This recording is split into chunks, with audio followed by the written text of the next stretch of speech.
ಈ ಚುನಾವಣೆ ಒಂದು ರೀತಿಯಲ್ಲಿ ನಿರ್ಣಾಯಕ. ಕಾಂಗ್ರೆಸ್ ಪಕ್ಷದಿಂದ ಕರ್ನಾಟಕದ ಸುಮಾರು ಜಿಲ್ಲೆಗಳಲ್ಲಿ 8 ಜನ ಅಭ್ಯರ್ಥಿಗಳು ನಾವು ಒಕ್ಕಲಿಗರ ಸಮಾಜದವರಿಗೆ ಅವಕಾಶವನ್ನು ಮಾಡಿಕೊಟ್ಟಿದ್ದೇವೆ. ಅದರಲ್ಲಿ ನೀವು ಬಿಜೆಪಿ ಮತ್ತು JDS ಎರಡೂ ಪಾರ್ಟಿ ಸೇರಿದರೂ ಕೂಡ 6 ಕಡೆ ಮಾತ್ರ ಅವರು ಅವಕಾಶ ಮಾಡಿಕೊಟ್ಟಿದ್ದಾರೆ. ಆ 6ರಲ್ಲಿ ಒಂದೇ ಕುಟುಂಬಕ್ಕೆ 3 ಕಡೆ ಅವಕಾಶವನ್ನು ಮಾಡಿಕೊಟ್ಟಿದ್ದಾರೆ. ಹಾಗಾದರೆ ನಾವು ಒಕ್ಕಲಿಗರ ಸಮಾಜದವರು ಬರೀ ಒಂದು ಕುಟುಂಬಕ್ಕೆ ಸೇವೆ ಮಾಡೋದಕ್ಕೆ ಇರುವಂಥವರ, ನಮ್ಮ ಸಮಾಜದಲ್ಲಿ ಬೇರೆಯವರು ಕೂಡ ಬೆಳಿಬೇಕಾ ಇಲ್ಲವ?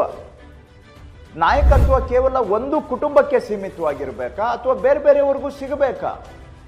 ಭವಿಷ್ಯದಲ್ಲಿ ಏನಾದರೂ ಮುಂದಿನ 25 ವರ್ಷದಲ್ಲಿ ಒಕ್ಕಲಿಗರ ಸಮಾಜಕ್ಕೆ ನಾನಾ ಹಂತದಲ್ಲಿ ನಾಯಕತ್ವ ಸಿಗಬೇಕು, ಜವಾಬ್ದಾರಿ ಸಿಗಬೇಕು, ಈ ಸಮಾಜದವರು ಮಂತ್ರಿಗಳು ಆಗಬೇಕು, ಮುಖ್ಯಮಂತ್ರಿಗಳು ಆಗಬೇಕು ಅಂತ ಹೇಳಿದ್ರೆ ಈ ಚುನಾವಣೆ ನಿರ್ಣಾಯಕ.